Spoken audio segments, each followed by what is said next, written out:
Truth, lies, shenanigans. All right, let's get into this. So Danny Masterson from That 70s Show got hit with 30 years to life for raping 2 women. Apparently he pulled a page out of Cosby's book and was drugging women. But it's crazy that it took 2 decades to get this fool. And that's mostly because the Church of Scientology allegedly, convinced the victims to keep quiet. But they finally got him. But what I really want to talk about is Ashton Kutcher and Mila Kunis. They were Masterson's co-stars on That 70s Show. Well, they sent letters to the judge, and those letters, which also apparently included some Scientology language in it. Well, in those letters, they called him a role model and extraordinarily honest, made him seem like a pretty awesome guy, actually. But a lot of folks weren't having it. So Ashton and Mila decided to apologize, and they claimed that they weren't trying to undermine the victims or the system. They were just doing a favor for the Masterson family. Let's play the clip real quick. We are aware of the pain that has been caused by the character letters that we wrote on behalf of Danny Masterson. We support victims. We have done this historically through our work and will continue to do so in the future. A couple months ago, Danny's family reached out to us and they asked us to write character letters to represent the person that we knew for 25 years so that the judge could take that into full consideration relative to the sentencing. The letters were not written to question the legitimacy of the judicial system or the validity of the jury's ruling. They were intended for the judge to read and not to undermine the testimony of the victims or reach homicize them in any way. We would never want to do that. And we're sorry if that has taken place. Our heart goes out to every single person who's ever been a victim of sexual assault, sexual abuse, or rape. All right. I'm going to get your thoughts on that clip in a second, but here's where it gets a little messier. One of Masterson's accusers, Chrissy Bixler, she decided to post some old clips of Ashton and Mila.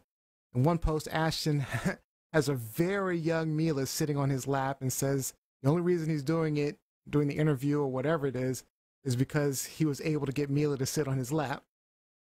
And he really liked it. He added to that.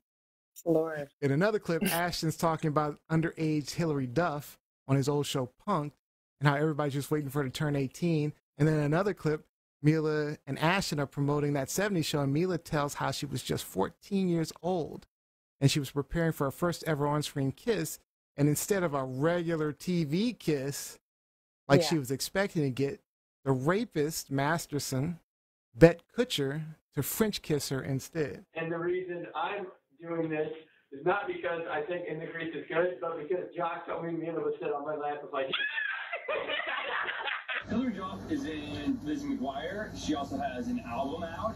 She's going to be in a movie called Cheaper by the Dozen. And she's one of the girls that we're all waiting for to turn 18. It was my first kiss. Why someone bet you made with Danny about our first kiss? No, it wasn't the first kiss. No, This was like the second or third kiss. It was the first. It was like the first week. No, it was not the first week. Whatever. Let me tell you what happened. No, let me tell you what happened. No. Okay, so I've never kissed a guy. So I was so. I mean, Ash was attractive, and I was a 14-year-old little girl, and I was extremely scared for my life. Sure. And he was very nice about it. He was like, "Oh, don't worry." So I was like, "Okay." Then Danny goes and goes, "Dude, I'll give you $10 if you French kiss her." What would you stick your tongue in my mouth or some? What? No. For $10. There's a 14-year-old little girl. So Very Chrissy, awkward. the victim, was basically saying, look, they knew what type of guy Danny Masterson is, and she also indicated they're just like him. So here's the question. Do you all think that Ashton and Mila were being honest when they sent those letters to the judge? Or did they know what type of dude Masterson really was? And what about that apology? Are you buying it? I'll start with you, Robbie. I think that they were honest in their characterization. Okay. They were friends and coworkers for years. And if they never saw any behavior that would lead them to believe that the allegations were true, they behaved as friends of the family do. Okay. So, the sketchy stuff that you're talking about, Neo, when you're 19, 20 years old, you say a lot of dumb stuff, and guys saying, just wait until she turns 18. Please, that's commonplace. So we can't demonize Ashton for saying something like that, because at that younger age, guys say stupid shit like that all the time. You're really gonna go ahead and play the young, he's young bullshit. He's only saying card. that. I mean, okay, I feel like when it comes to that, that just 20s, shows.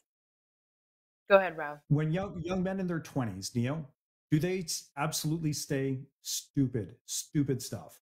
I mean, they absolutely say stupid stuff. I know I said a lot of stupid stuff. Exactly. So but there's a difference between saying stupid. Someone. It's the I difference can't between demonize them for that.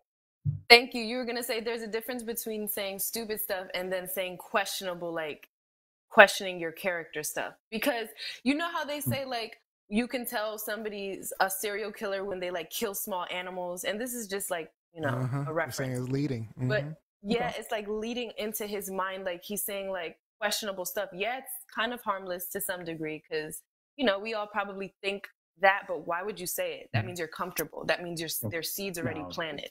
And then in the public eye. I mean, these were public things.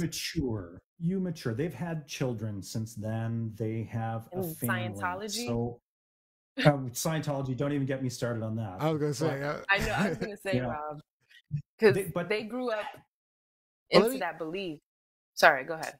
No, they didn't grow up in that belief. No, they were indoctrinated. Scientology didn't come around knocking on their doors until a little bit later. So they didn't grow up with that. They didn't grow up in it. Absolutely not. I will say this, though. They do acknowledge the impact of their actions writing the letter. The letters were to so you're buying this a apology. friend of the family. Yeah, absolutely. They support victims. No, the thing I agree that with Rob that they are being honest in their letters, and I feel like that's because they're like him. I'm sorry, birds of a feather. I like Mila Kunis and I like Ashton Kutcher. I don't know about Holly Weird. I don't know who's in what circles. So hearing that he's connected to this Masterson guy, I'm like, why are you? I would just not even send the letters on some just like, I don't even want to be connected, even if he's my friend, just to be honest. But I mean, it just shows me that he may not be a rapist himself. Kutcher, yeah, he may not be a rapist. Kutcher, right. I mean, we're all different people, so he's probably not a rapist, but he certainly would know what type of person Masterson is if he's been a friend for so long. Bull. Okay, all right. You know what 25 years of friendship? Did you know what kind of person Patrick was? He was a business associate. I knew Patrick for 4 years. That's kind of a good point, Rob. That's a good point. I knew Patrick for 4 years, but running with you would. Okay, come on, man. So for people that don't know, I just need to reiterate: Patrick Willian was a guest on this show, and he was also the mayor of College Park, my hometown, and he was someone that I considered a friend, and he was arrested for child pornography. So I hear you, Rob B. I hear you that possibly they didn't know.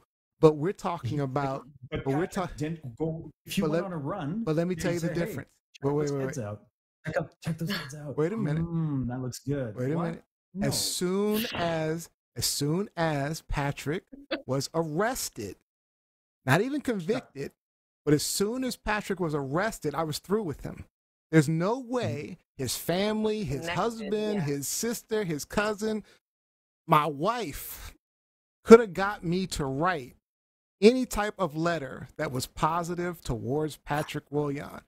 I don't understand how they could write a letter to a convicted at this point, because he was convicted for them to write those letters. A convicted rapist, and to write letters saying that he is great, he's awesome, he's an amazing guy. I don't care. At some point, you cut that off. In the article, they mentioned Scientology wording. What'd you say? The letter came out after the conviction? I'm sorry. Yeah, because it was sentencing. The letter came out after. Yeah. It was part of the sentencing process. But I was saying in the article, they mentioned that the letters had Scientology terminology in it. Did you guys get to read what that was, or what does that even mean? I don't even know. I didn't read it. Scientology really protects their own as much as they blackmail their own. These are people of influence with money. L. Ron designed this religion, Scientology, for people with money. They're hungry for it. And once you're in, they usually gather a lot of dirt on you as part of the intake process. And when you threaten to leave, that's when they threaten to release all this dirt, because it's a scam. It's scary. So who knows what that they had on these people. And if they flexed their influence with Ashton and Mila saying, you need to send these letters, or we're going to tell about this. They might have even wrote the letters and then just had Ashton sign it, Ashton and Mila sign it. I mean, because it's based, Scientology is basically a cult. Let's be real. In fact, I wanted to ask you, Gianni, because I know you were in Seventh-day Adventist, or what were you? Latter-day Saints, or what were you? I wasn't in a cult. I was in. I didn't say it was a cult. Jehovah's Witness. It was one of them. Yeah. But you're trying to say Jehovah's Witness is not a cult? Okay. It's funny. My whole growing up, it's kind of like black sheeped me, because people did think it was a cult. So I was like, okay, definitely not. But I mean, people have their beliefs on. Okay, we'll talk about Jehovah's Witnesses. Well, I'm just curious. I mean, Scientology could be considered similar in ways. I mean, it's specific teachings, right? They have different style of teachings. They're very close knit. I wouldn't say controlling, but I guess the difference is Jehovah's Witnesses are basically a branch off of Christian, and Scientology, what are they a branch off of? Like astrology? No, I don't know. They branched off of works of L. Ron Hubbard, who was a prolific science fiction writer. Mm-hmm. So that's horrible. Let's keep it in. Yeah. I know where Rob's going to go with this. Than anyone else writing a story 1,000 years earlier. Right. They're all just But I mean, stories. they're not it's all fiction science writers. fiction. If they're writing, let's talk about. But they're not. If they're writing about like instances that happened, as opposed to a fiction writer writing like a fiction book that he's imagining, is that not different? But if it's got, me sharing if it has some hooks in reality and some hooks in history, enough to make you go, oh, okay, there's maybe some validity to this, then it's no different than other theological than any other theological writings. Okay. Potentially. Okay. I mean, I will. Okay, so I will say this to Rob B's point, just real quick, is that it was back in 2003 when these occurred, so 20 years ago. So your point, the point that you made, Rob B, that it's been 20 years. Maybe he did do these. Well, obviously he's convicted, so he was convicted of doing these rapes 20 years ago. Maybe in the 20 years he's grown and become a better person, and maybe they were writing the letters to the person he is today now, kind of versus. Oh well. I'm with you, right, Gianni. I am 100% with you. That they've opened their doors to, and they've allowed them. To, if they've allowed Danny to be with their kids and everything, when you allow people into your homes and into your kids with you like that, you're really part of the inner circle. That's tight. So it's just. I agree. Yeah. I like that Rob's standing his ground with them, but I feel like we don't know any of these people, so Danny could be a really good person. But I think that one thing I will say that's unfair about the whole 20 years thing, and getting convicted after and going to jail after 20 years is that, like you guys mentioned, could be a better person now, and then this hits him out of nowhere. So it's just like it ruins not just his life, it ruins his family, his children. Like we're in a different space as opposed to 20 years ago. But he ruined somebody's life 20 years ago, destroyed it. So couple of people.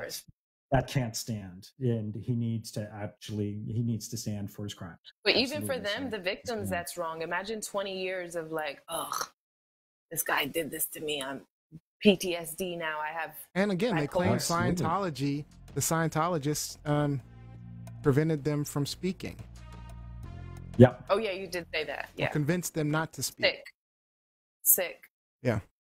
All right, we got a couple of people online. Jose says, good evening, everyone. We've got Jaw Logic and Friends said good evening as well. And Goran Slamani says, good to see you all, brothers and sisters. All right. Love it. All right. So, is this truth? Lies, shenanigans. I don't know. I think they're lying. To me, he's not a good person. I'm still going to call it shenanigans because... Shenanigans.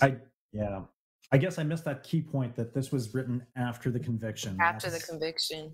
Yep. Yeah. Why does that? Yeah. We'll talk about it. Yeah. Because it was part of the sentencing makes an impact because it's not an allegation anymore. Now it's a conviction. So allegations are definitely different than convictions. Agreed. Okay. Agreed. All right. Sure. All right. That was a great topic. Thank you for the debate, everyone.